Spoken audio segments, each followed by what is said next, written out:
வசனம். ஆனாலும் உங்களுக்கு இறங்கும்படி கர்த்தர் காத்திருப்பார். உங்கள் மேல் மனதுருகும்படி எழுந்திருப்பார்.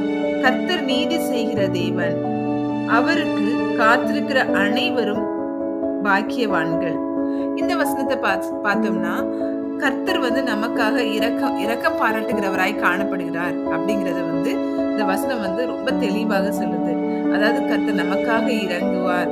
எப்போ நமக்காக இறங்குவார் அப்படின்னு பார்த்தோம்னா, அவருக்காக நம்ம காத்திருக்கும் போது, கர்த்தருடைய வேலைக்காக காத்திருக்கும் போது, நம்ம வாழ்க்கையில நம்ம நிறைய நேரங்கள்ல ஏசப்பா எனக்காக யாராவது இரக்கம் பாராட்டுவாங்களா, எனக்காக எனக்கு யாராவது ஃபேவர் பண்ணுவாங்களா அப்படின்னு நம்ம மத்தவங்கள நோக்கி காத்திருக்காம, கர்த்தாவே நான் உண்மையே நோக்கி காத்திருக்கிறேன், நீங்க எனக்காக இரக்கம் பாராட்டுங்க அப்படின்னு கர்த்தரை நோக்கி பார்த்திருக்கிற பிள்ளைகளுக்கு கர்த்தர் ஒரு கம்ஃபர்ட் வேர்ட் கொடுக்குறாங்க. அதாவது லைக், ஆனாலும் உங்களுக்கு இறங்கும்படி கர்த்தர் காத்திருப்பார், உங்கள் மேல் மனதுருகும்படி எழுந்திருப்பார். கர்த்தர் நீதி செய்கிற தேவன்.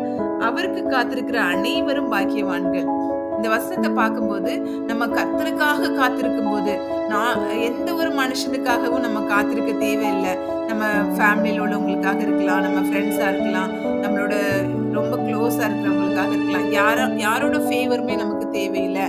காடோட ஃபேவர் இருக்கும்போது அவர் நமக்காக, அவரை நோக்கி நம்ம காத்திருக்கும் போது, ஏசப்பா எனக்காக எல்லா காரியங்களையும் செய்கிறவரா இருக்கிறாங்க அப்படின்னு அவர் மேல நம்ம நம்பிக்கை வைத்து அவரை நோக்கி காத்திருக்கும் போது கண்டிப்பாக கர்த்தர் இறங்குவேன் அப்படிங்கறத இந்த வசனத்தின் மூலமாக சொல்றாங்க.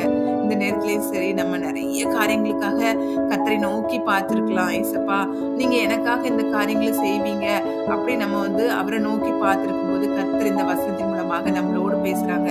அந்த வசனம் நம்மளை ஆற்றட்டும். அந்த கர்த்தருடைய வார்த்தை நமக்கு பெரிதான ஆறுதலாய் மாறட்டும். நான் கர்த்தரை நோக்கி ஜெபிக்கிறேன். கர்த்தர் தாமே இந்த வசனங்களை ஆசீர்வதிப்பாராக. ஆமென்.